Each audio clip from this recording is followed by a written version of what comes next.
بسم الله الرحمن الرحيم. الحمد لله رب العالمين، والصلاة والسلام على سيد المرسلين وخاتم النبيين محمد وآله وأصحابه أجمعين. أما بعد، فأعوذ بالله من الشيطان الرجيم. ومن يتق الله يجعل له مخرجا ويرزقه من حيث لا يحتسب. صدق اللہ العظیم. معزز سامعین،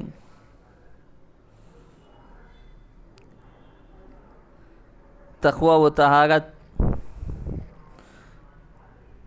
اور پاکیزگی کی زندگی جس کو میسر آ گئی، اس نے کامیاب زندگی کا سراغ پا لیا.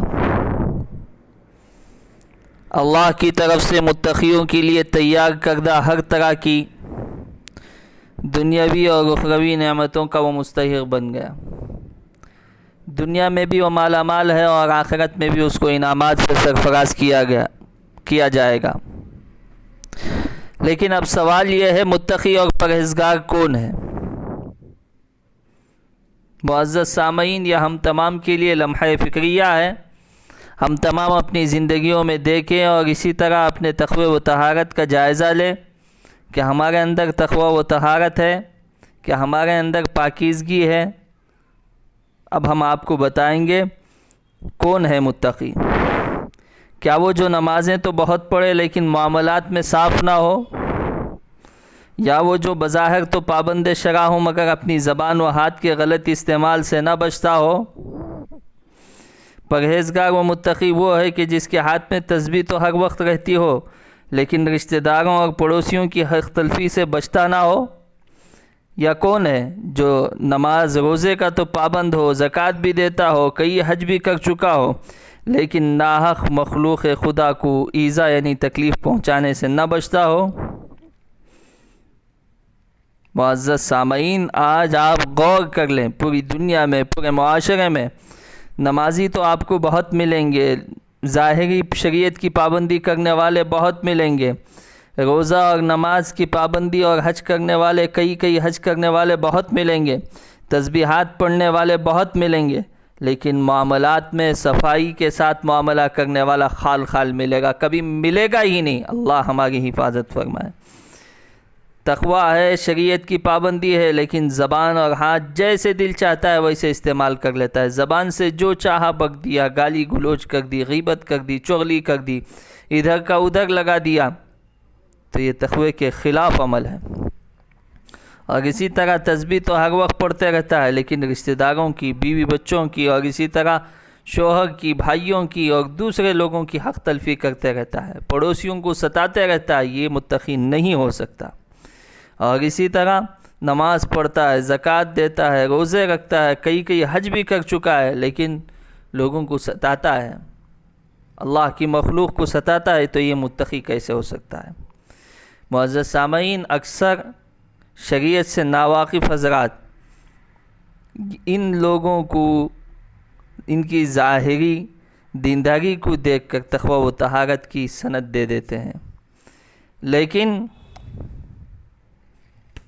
سرکار دو جہاں جناب محمد رسول اللہ صلی اللہ علیہ وسلم کے نزدیک یہ معیار تقوی کا نہیں ہے. آپ علیہ السلام کے نزدیک سچی اور حقیقی پرہیزگاری یہ ہے، انسان اللہ کی مخلوق کو ناحق تکلیف نہ پہنچائے، ہر حال میں بچے، اپنی زبان کو قابو میں رکھے، اپنے کردار کو سنبھال کر رکھے، اپنے باتوں میں اور عمل سے جان بوجھ کر کسی کے دل کو ٹھیس نہ پہنچائے، چاہے وہ انسان ہو یا جانور ہو. ہر جاندار کو بلا جواز بالارادہ تکلیف پہنچانے سے بچنا ہی تقوی اور پرہیزگاری کی اصل روح ہے. یعنی فرائض اور واجبات بھی ادا کرے، اس کے ساتھ ساتھ اللہ کی مخلوق کی حقوق کی ادائیگی کرنے والا شخص ہی متقی اور پرہیزگار ہے، کیونکہ حق تلفی کرنا ایذا رسانی کا ذریعہ بنتی ہے، تو اس وجہ سے حق تلفی نہ کی جائے.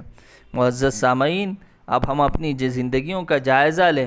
ہم ماشاءاللہ نماز بھی پڑھتے ہیں، روزے بھی رکھتے ہیں، حج پہ حج بھی کرتے ہیں، اور اسی طرح تسبیحات کا بھی اہتمام ہے. کیا ہم نے کبھی غور کیا کہ ہم جیسے دیندار کہلانے والے مخلوق کو تکلیف پہنچاتے ہیں، پڑوسیوں کو تکلیف پہنچاتے ہیں، اپنی زبان کا بیجا استعمال کرتے ہیں، اپنے کردار سے دوسروں کے عمل ظاہر ہوتے ہیں، سنت کا عمل ظاہر نہیں ہوتا ہے، اور اسی طرح ہماری بات میں اور ہمارے کام میں تضاد ہے، کہتے کچھ ہیں کرتے کچھ ہیں، یہ ہم اپنی زندگیوں کا جائزہ لیں۔ افسوس کے ساتھ کہنا پڑتا ہے آج کل عام طور پر دیندار کہے جانے والے لوگ معاملات کو سدھارنے اور لوگوں کو تکلیف پہنچانے سے بچنے کا اہتمام نہیں کرتے، بلکہ اس کو برا ہی نہیں سمجھتے۔ وہ کہتے ہیں کہ اس کے بغیر دنیا میں کیسے رہا جائے گا، اس کی ٹوپی اس کے سر کیے بغیر ہم کیسے بچ سکتے ہیں، یہ کہتے ہیں، اور تقویٰ و پرہیزگاری میں اس کو شامل نہیں سمجھتے معاملات کو۔ یہ ان کی نادانی ہے، کم علمی ہے۔ صرف عبادات، نوافل اور مستحبات اور ذکر و اذکار ہی کو کافی سمجھا جاتا ہے، جبکہ جناب محمد رسول اللہ صلی اللہ علیہ وسلم نے فرمایا اللہ کی مخلوق کو ناحق تکلیف پہنچانے سے بچنا ہی انسان کو پرہیزگاری اور تقوی کے اعلیٰ معیار کو پہنچا سکتا ہے۔ اللہ تبارک و تعالی ہم سب کو ایک دوسرے کے ساتھ اتحاد و اتفاق سے رہنے کی توفیق نصیب فرمائے، اور لوگوں کو تکلیف پہنچانے کے گناہ سے ہماری اور ساری امت کی حفاظت فرمائے۔ آمین۔ وآخر دعوانا ان الحمد للہ رب العالمین۔